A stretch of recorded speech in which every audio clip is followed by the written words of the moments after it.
pain. It's so Jeremy always says, we come in a few ways into these, the hearing the call for a healing, for transformation, and ultimately, I believe into our dreams. There's usually some kind of death that's finding its way through our lives. And for me, I was going through a divorce and was just, broken open to, all of the things that I had thought that I had healed. Primarily my core agreement, which is, like that I'm not wanted, that I'm not lovable, and that I'm good enough, which is a core for a lot of people, but brought me when that divorce was when I was embarking on that journey, it just brought me to my knees and to like, I need something that is going to help me to learn to live. And who knew that that broken open place would be where I would begin this journey of healing to wholeness that ultimately would bring back the dreams of my childhood heart to sing and bring joy to the world through music as well. So,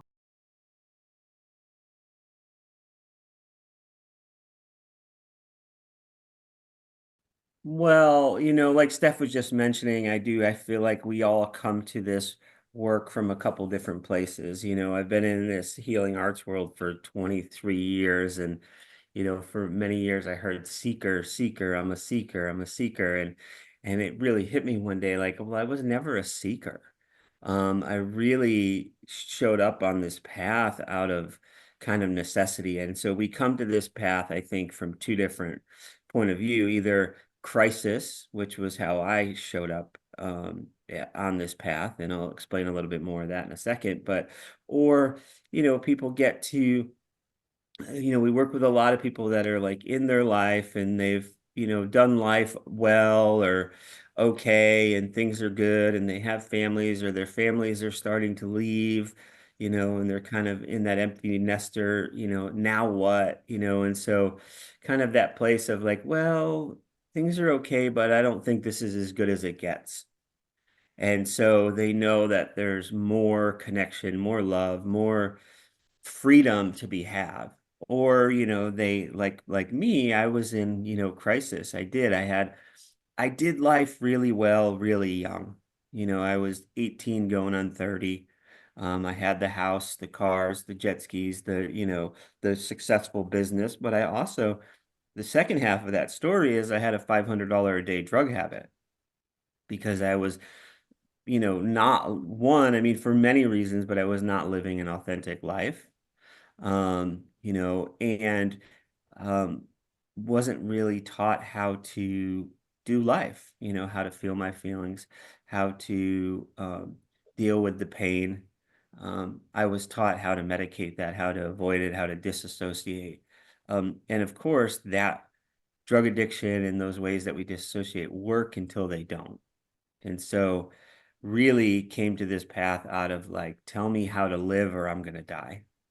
I mean, that was the place that I was at. And just by chance, by God, spirit, whatever you want to call it, I ended up at a place in Middle Tennessee that the owner, who ended up being a good friend of mine for a long time, was into a lot of the esoteric um, kind of modalities, yoga, Toltec work, Native American sweat lodges, all these ceremonial things. And so my very first experience coming off of the airport onto the bus, signing my paperwork to go into this treatment program, mental health treatment program, they brought me to a sweat lodge. And 10 muddy men crawled out of that sweat lodge and were like, come on in. And I was like, oh my God, what did I get myself into? Like, what kind of cult did I end up in? Or, whatever. And um, but I was like broken and I was willing and I was surrendered. And, I didn't believe any of the spiritual aspect of it, but I was surrendered enough that I got in there and I cried and I screamed and I snotted and I just let go. And from that moment, I could remember it like yesterday, my transformation started to happen. And so, of course, that led to the next thing and the next thing. And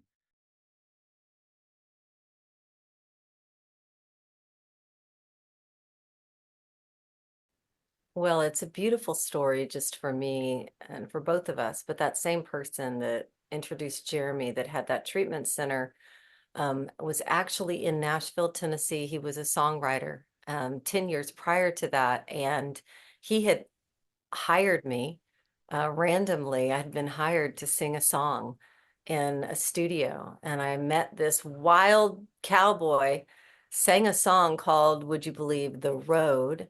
And in that demo session, there was this beautiful Spanish guitar, and it was a connection to my own heart and my heritage. And I said, wow, that is the most beautiful sound, and it's such a beautiful guitar. And he said, well, do you play? And I said, no, I hope someday to play. And he said, well, why don't you borrow this guitar, and you take this guitar and then you learn how to play.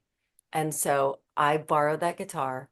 I did learn how to play. I began writing and carving out my soul in songs. Some of the first songs from my album Shaman Heart, my transformation came from that guitar. And would you believe it? I started a group um, singing in treatment centers all over the country, sharing our experience, strength, and song. And I was hired to come and play an event in Santa Barbara, and it was a New Thought organization. And they had Neil Donald Walsh, Conversations with God was on the panel, Don Miguel Ruiz of the Four Agreements, and I was one of the musical artists.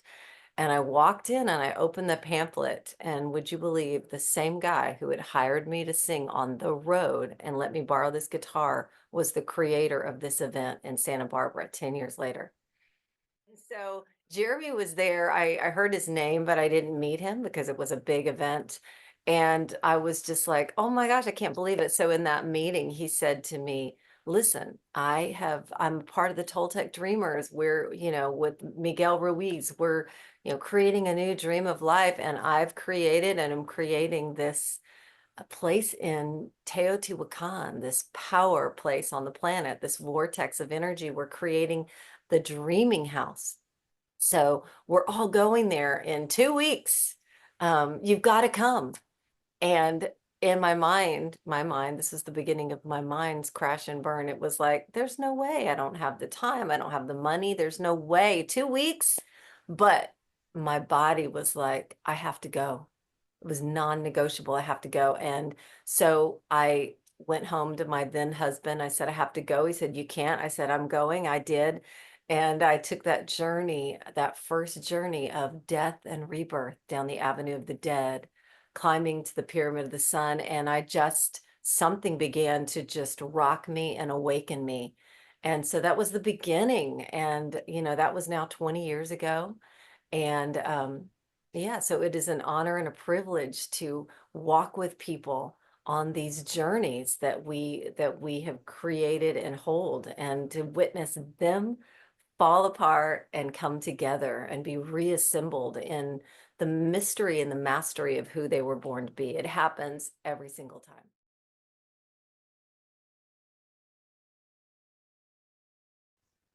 No, it was a few years, I think, before Steph went. So yeah, wait, the connections get even bit more, actually. You make me, when you said that, I was laughing because um but so that same treatment program that I was at, I was talking about that during that time was really fortunate because this man, Lee McCormick was his name, was bringing in all of Don Miguel Ruiz's original apprentices.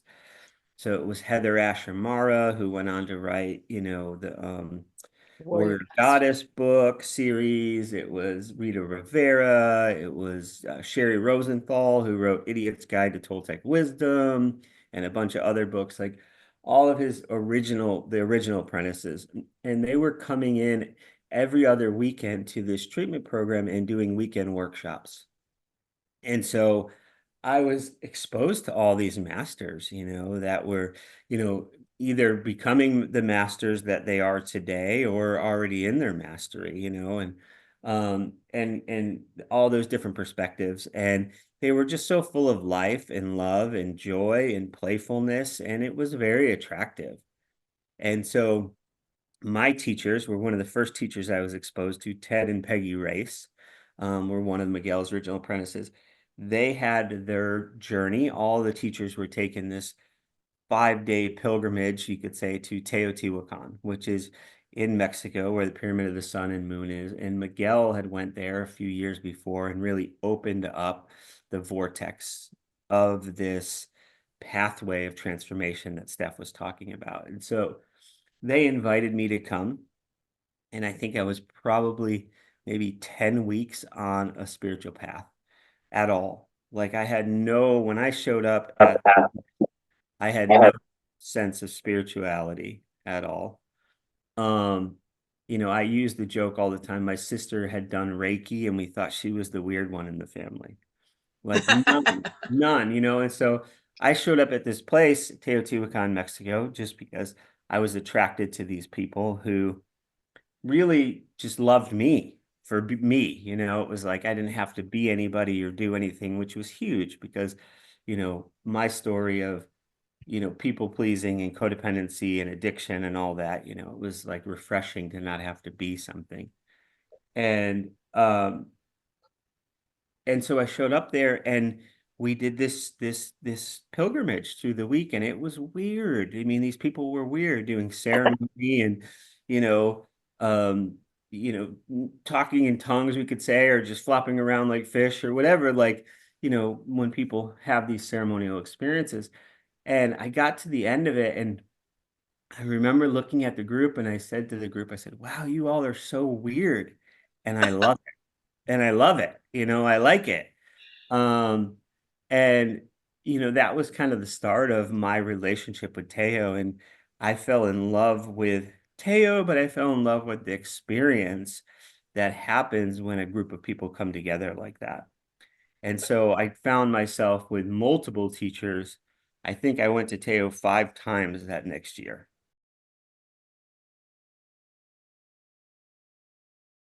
Well, it's exciting because, one of the beautiful things about being a dreamer and about that awareness as a Toltec dreamer is that we're dreaming all the time.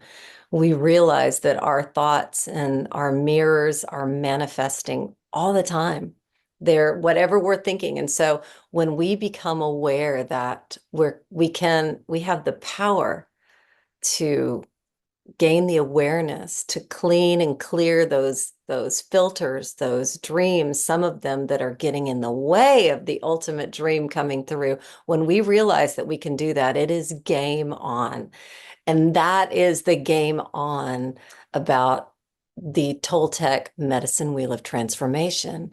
So we took, this wisdom of the mythology that Miguel Ruiz laid down, this journey of death and rebirth in the pyramids of Teotihuacan, and we laid over our pathway of transformation, the Toltec medicine wheel of transformation. And so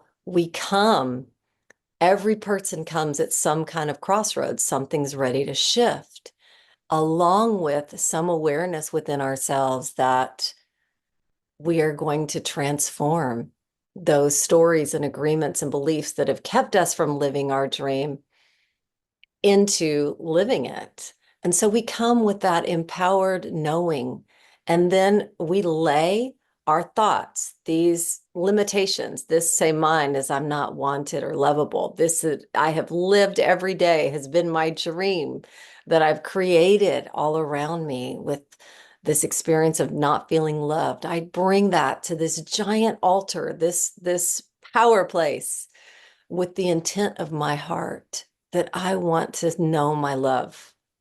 And we take people on this journey to lay that thought on the altar.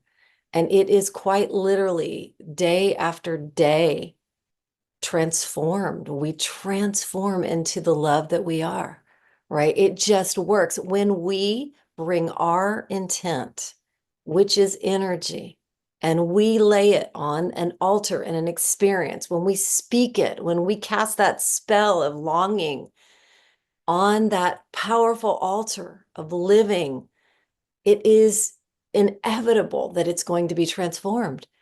Every single time people walk away from this journey feeling their love, feeling their power, feeling their desire and their mission, coming closer to why I'm here. And when we come alive with why we're here and we're living it, it's so amazing, right? And that's what we're reflecting within ourselves, Jeremy and I, and everyone that we're in life with there.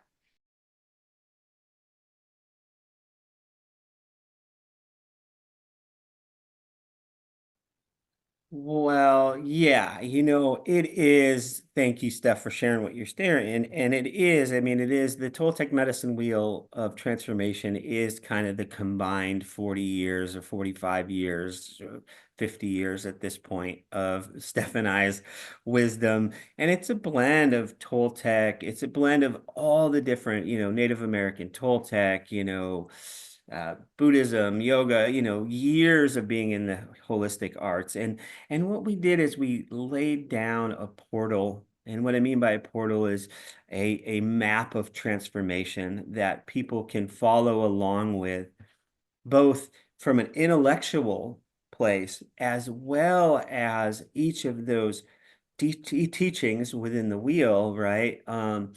Have absolute physical integrative initiations that bring that medicine down into the body. You talked about, the physical or more the practical of it. And so we have these teachings that kind of hook and engage the mind, and help us to navigate all that's in our head. And then we boom right into an actual ritual or experience. We use breath work, we use fire walking, we use sweat lodges, we use all these different modalities to help really integrate and make it an experiential process rather than just, the mind. And so when we get to this sacred vortex, and most people have heard of vortexes, you have places like Sedona, it's a magnifier, right? It's just whatever we bring to this sacred site is amplified. So when we bring our intent of healing, of transformation, well, then that is what's reflected back to us. And so using story and mythology, we, move through the sacred sites of Teotihuacan, following this story with the rituals that are happening, with the experiential pieces that are happening, adding in these different, pieces of breath work and sweat lodges and at different places along the way, which ultimately bring us to what Steph was saying, this sense of like, we all just want, on some level, more love, more connection, more safety, more, joy. We're not that complicated.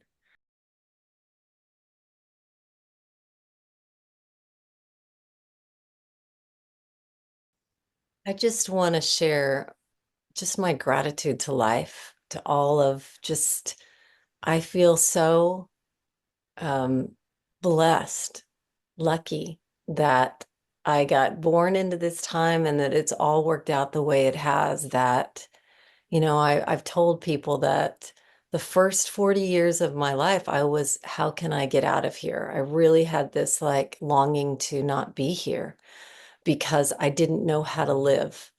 And I was just, it was painful to live.